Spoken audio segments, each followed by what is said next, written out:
अजित पवारांच्या अपघाती निधनानंतर अनेक घातपाताची शंका उपस्थित करण्यात आली आहे। मात्र आता खुद्द शरद पवार पक्षाचे आमदार आणि अजित पवारांचे पुतणे रोहित पवारांनी एक प्रेझेंटेशन देत अजित पवारांच्या अपघातावर अनेक सवाल उपस्थित केले। अजित पवारांच्या विमानाचा अपघात नाही तर घातपात असल्याचा संशय आपल्यालाही आहे असं म्हणत रोहित पवारांनी आरोपांचा बॉम्ब टाकलाय।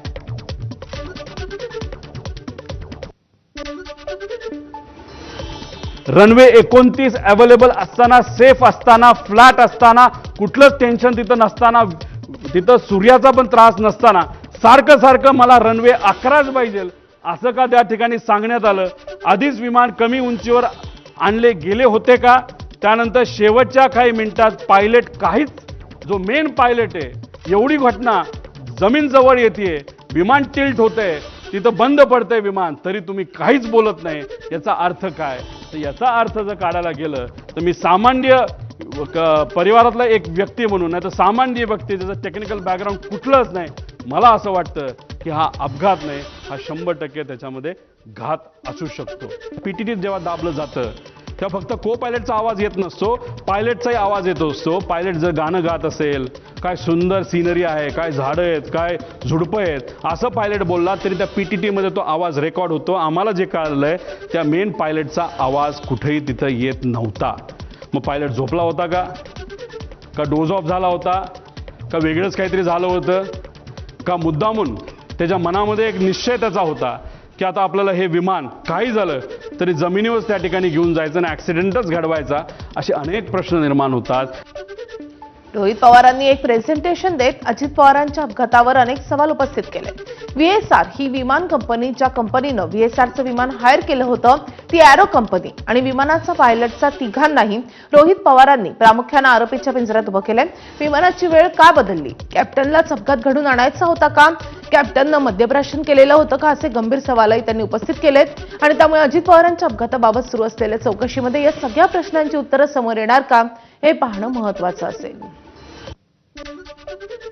डीजीसीएला मला विचारायचं की ही कॉपी तुमच्याकडे येऊन सुद्धा, तुमच्याकडे ती दिल्या गेल्यानंतर सुद्धा तुम्ही व्हीएसआरला का ऑपरेटिंग टर्म्समध्ये ठेवलं, का त्याचा तुम्ही परवाना रद्द नाही केला, असा प्रश्न एक पुतण्या ज्याने काकाला त्या ठिकाणी घालवलेला आहे त्याचा, त्या पुतण्याचा आणि एका कार्यकर्त्याचा त्या ठिकाणी आमचा प्रश्न आहे।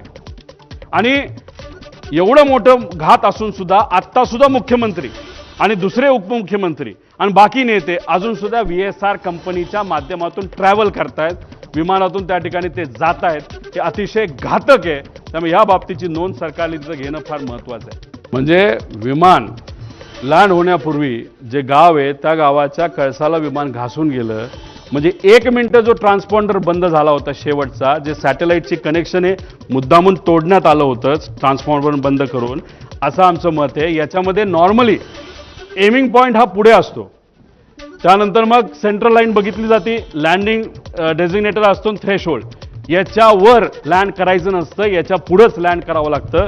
आणि ही जर बारामतीची साईड बघितली, थ्रेशोल्ड इथे। आता 1 मिनिट जे ट्रान्सपॉन्डर बंद केला तर त्याचा जर आपल्याकडे डेटा आला असता तर हे बंद पडलं विमान असं आपल्याला जे दिसतं ते जर झालं नसतं तरी आमचं असं मत आहे की हे विमान इथं येऊन धडकलं असतं। ब्लॅक बॉक्समधून माहिती आणणं हे महत्त्वाचं आहे। ही नॅचरल रिॲक्शन होती, ओ शिट, तिथं मेडे बोलावं लागतं, पण मेडे बोलण्याची सुद्धा मानसिकता त्या मॅडमची नव्हती का? कारण का त्यांना या गोष्टीचं कदाचित काहीच माहीत नव्हतं। जेव्हा विमान हाताबाहेर गेलं, नाहीतर तिथं एक सर्किट ब्रेकर नावाचा एक बटन असतं, ते जर बटन बंद केलं तर विमानाच्या सगळ्या गोष्टी बंद होतात आणि विमान ज्या पद्धतीने एखादी बाटली आपण असं फेकू त्या पद्धतीने ते तिथं पडतं, जे तिथं पडताना आपण सगळ्यांनी बघितलेलं आहे। अपघाताबाबत रोहित पवारांनी केलेले आरोप व्हीएसआर कंपनीनं फेटाळल्याची माहिती आहे। अजित पवारांचा विमान अपघात घातपात नसल्याचं स्पष्टीकरण व्हीएसआर कंपनीनं दिलंय। व्हीएसआर कंपनीच्या लेअर जेट विमानाचा 28 जानेवारीला अपघात झालेला होता। या विमान अपघातामध्ये अजित पवारांसह 5 जणांचा मृत्यू झाला होता। दरम्यान अपघाताच्या आदल्या दिवशी अजित पवार गाडीनं जाण्याच्या तयारीत होते, मात्र हा प्लॅन अचानक का बदलला, या संदर्भातही रोहित पवारांनी काय माहिती दिली आहे आपण पाहूयात। पूर्व विदर्भातील एक कुठले तरी नेते हे मोबाईल चेक करा दादांचे, नाही तर लँडलाईनवर कोणाचा फोन होता काय होता मला माहित नाही, पण मला जे कळालेलं आहे सही करावीच लागते। फार महत्वाची फाईल आहे आणि मग ती फाईल कुठे हे जेव्हा बघितलं गेलं ती फाईल घरी नव्हती. ती फाईल मंत्रालयाच्या कार्यालयामध्ये होती दादांच्या. दादा कुठलीच फाईल मोकळी ठेवत नाहीत, पण अचानक ती फाईल तिथं होती. वेळ गेल्यानंतर ती फाईल आली. पण एक मोठा नेता आपल्या पक्षाचं बोलत असेल तर सही तर करावीच लागेल. आणि मग दादानी ती सही केली. ती फाईल यूज तर सही करूच तर त्याच्यामध्ये दुर्दैवाने त्या ठिकाणी वेळ गेला. कॅबिनेटच्या बैठका झाल्या. दादा म्हणाले होते अधिकाऱ्यांना की 4-5 तास मी माझी कामं करेल. काही अधिकारी मला माझ्या पार्टीतले काही अधिकारी भेटणार आहे आणि काही नेते भेटणार आहेत आणि काही कर्मचारी भेटणार आहेत, त्यांच्याशी मी चर्चा करेल आणि मग मी मुंबईला जाईल असा दादांचा त्याच्यामध्ये त्या ठिकाणी अंदाज होता. ताफा सुद्धा लागला होता. एक फार मोठे नेते दादांना भेटण्यासाठी येणार होते. ते वेळेत येणार होते, पण उशीर झाला. ते उशिरा आल्यामुळे आणि चर्चा उशीरपर्यंत सुरू राहिल्यामुळे दादांचा वेळ त्याच्यामध्ये गेला आणि 5-5:30ला जे दादा गाडीने जाणार होते ते गाडीने जाऊ शकले नाही. त्यांना पर्याय राहिला नाही. त्यांना विमान बुक करावं लागलं आणि म्हणून 7:13 म्हणजे संध्याकाळी दुसऱ्या दिवशीचं विमान हे आदल्या दिवशी म्हणजे 27 तारखेला तिथं बुक झालेलं आपण बघितलं. रोहित पवारांनी अजित पवारांच्या अपघातावर शंका व्यक्त करत एका पूर्व विदर्भामधल्या नेत्याच्या फाईलमुळे वेळ लागला आणि त्यामुळे दादांना विमानानं बारामतीला यावं लागलं असं म्हटलं होतं. याबाबत जेव्हा एबीपी माझा प्रतिनिधीनं पत्रकार परिषदेमध्ये रोहित पवारांना विचारणा केली तेव्हा त्यांनी या संदर्भात स्पष्टीकरण दिलं आहे. पूर्व विदर्भातील एक कुठले तरी नेते हे मोबाईल चेक करा दादांचे, नाही तर लँडलाईनवर कोणाचा फोन होता काय होता मला माहित नाही, पण मला जे कळालेलं आहे सही करावीच लागते. फार महत्वाची फाईल आहे आणि मग ती फाईल कुठे हे जेव्हा बघितलं गेलं ती फाईल घरी नव्हती. ती फाईल मंत्रालयाच्या कार्यालयामध्ये होती दादांच्या. दादा कुठलीच फाईल मोकळी ठेवत नाहीत, पण अचानक ती फाईल तिथं होती. वेळ गेल्यानंतर ती फाईल आली. पण एक मोठा नेता आपल्या पक्षाचं बोलत असेल तर सही तर करावीच लागेल. आणि मग दादानी ती सही केली. ती फाईल यूज तर सही करूच तर त्याच्यामध्ये दुर्दैवाने त्या ठिकाणी वेळ गेला. हा अपघात होता का घात होता असा प्रश्न तुम्ही केला तर आमची शंका म्हणजे माझी आणि असंख्य महाराष्ट्रातल्या लोकांची शंका आहे की हा घात होता. आत्ता तुम्ही जर प्रेझेंटेशन बघितलं असेल तर 60-70 पानाचं मी प्रेझेंटेशन केलं.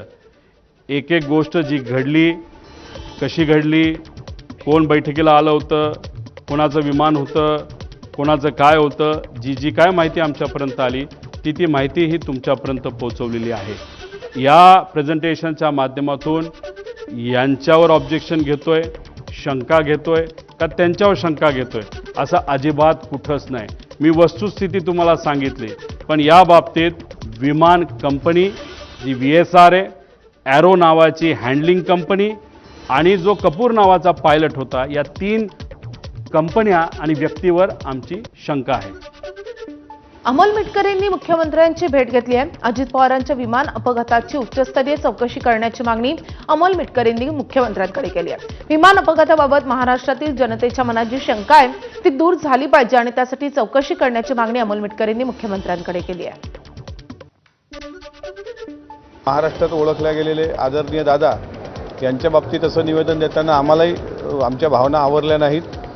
पण या सगळ्या प्रकरणाची उच्चस्तरीय चौकशी व्हावी म्हणून आम्ही राष्ट्रवादी काँग्रेस पक्षाच्या सहकाऱ्यांनी सर्वांनी मिळून त्या ठिकाणी माननीय मुख्यमंत्र्यांना निवेदन दिलेलं आहे. दिवंगत उपमुख्यमंत्री अजित पवारांच्या विमान अपघाताचा नवा सीसीटीव्ही समोर आलाय. बारामतीच्या गोजुबावी विमानतळावर 28 जानेवारी रोजी झालेल्या भीषण अपघाताचा हा व्हिडिओ आहे. कोसळल्यानंतर पुढच्या क्षणात विमानाचा स्फोट झाला.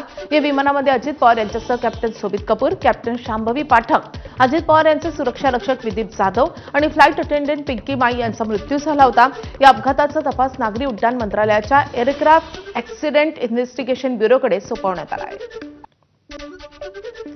दरम्यान रात्री उपमुख्यमंत्री सुनेत्रा पवार दिल्लीला रवाना झाल्यात. आज पंतप्रधान नरेंद्र मोदी आणि गृहमंत्री अमित शहांची त्या भेट घेतील. याबाबत उपमुख्यमंत्रीपदाची शपथ घेतल्यानंतर सदिच्छा भेट घेण्यासाठी जात असल्याची माहिती उपमुख्यमंत्री कार्यालयानं दिलेली आहे. त्यांच्यासोबत या दौऱ्यामध्ये प्रदेशाध्यक्ष सुनील तटकरे आणि प्रफुल्ल पटेलही सोबत असतील. विधानसभा कामकाज सल्लागार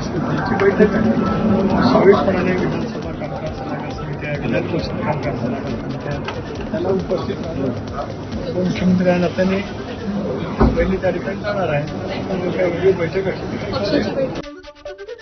आज मुंबई महानगरपालिकेमध्ये महापौर आणि उपमहापौर पदासाठी निवडणूक प्रक्रिया पार पडणार आहे.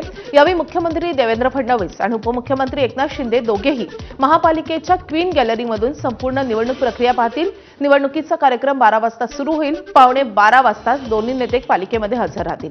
ही निवडणूक पूर्णपणे बिनविरोध होणार असल्यामुळे प्रशासनानं मुंबई महापालिकेच्या मुख्यालयात आवश्यक तयारी पूर्ण केली आहे. महापालिकेची निवडणूक पार पडल्यानंतर चंद्रपुरात सत्ता स्थापनेवरून जोरदार संघर्ष रंगलाय. सर्वाधिक 27 जागा जिंकणाऱ्या काँग्रेसकडे सत्ता स्थापन करून आपला महापौर बसवण्याची मोठी संधी होती. मात्र विजय वडेट्टीवार आणि प्रतिभा धानोरकर असे काँग्रेसमधले 2 गट आपापसातच भिडल्यामुळे पक्षातला अंतर्गत कलह चव्हाट्यावर आला आणि त्यामुळे मित्रपक्ष असलेल्या ठाकरे सेनेनंही अंतिम क्षणी काँग्रेसची साथ सोडली आणि त्यांनी भाजपला पाठिंबा दिलाय आणि त्यामुळे महापौर पदाच्या निवडणुकीत अवघ्या एका मतानं भाजपच्या संगीता खांडेकर विजयी झाल्या. तर फक्त 6 जागा जिंकणाऱ्या ठाकरे सेनेच्या प्रशांत दानव यांच्या गळ्यात उपमहापौर पदाची माळ पडली. पुढची सव्वा वर्ष प्रत्येकी 2 टर्ममध्ये महापौर पद वाटून घेण्यात आले आणि त्यामुळे मोठ्या यशानंतरही काँग्रेसवर विरोधी बाकावर बसण्याची नामुष्की ओढवली आहे. मला भारतीय जनता पार्टीने महापौर म्हणून आदरणीय सुधीरबाईंनी संधी दिली आहे, तर मी प्रत्यक्ष महापौर म्हणून या शहराचा विकास करी सगळ्यांना सोबत घेऊन मला विकास काम करायचं एक संधी आहे दिली आहे. त्यामुळे मी पूर्ण संधीचं सोने करेन. या शहर कसं सुंदर होते, स्वच्छ होते याच्याकडे जास्त लक्ष देईन. तोरकेवार आणि सुधीर मुनगंटीवार या 2 नेत्याच्या मार्गदर्शनामध्ये तुम्ही काम करणार. मी इथे सगळे मिळून आम्ही इथे काम करणार आहे. असं काही नाही, आमच्यामध्ये कोणता मतभेद नाही. सर्वप्रथम माननीय उद्धवजी बाळासाहेब ठाकरे, चंद्रपूर जिल्ह्याचे जिल्हा प्रमुख श्री संदीपजी गिरे, जिल्ह्यांचे नेते यांचा आधी मला महापौर पदाची उमेदवारी दिली त्याबद्दल आधी मनापासून त्यांचा खूप खूप आभार व्यक्त करतो. उद्धव बाळासाहेब ठाकरे शिवसेना यांची शिवसेना आणि भारतीय जनता पार्टीची युती झालेली होती आणि या युतीमध्ये महापौरांचा कॅन्डिडेट सुद्धा ठरलेला होता आणि उपमहापौरांचा कॅन्डिडेट ठरलेला होता. त्यामुळे दोन्ही उमेदवार विजयी झालेले आहेत. चंद्रपूरच्या महापौरपदी भाजपचे उमेदवार विजयी झाल्यामुळे कार्यकर्त्यांकडून जल्लोष करण्यात आलाय.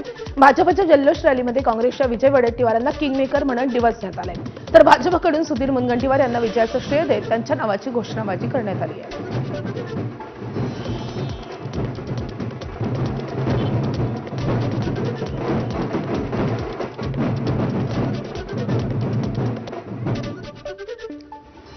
दरम्यान ऐनवेळी हातचं महापौर पद गेल्यामुळे निराश झालेल्या काँग्रेसच्या विजय वडेट्टीवारांनी या अपयशाचं खापर धानोरकरांवर फोडलंय.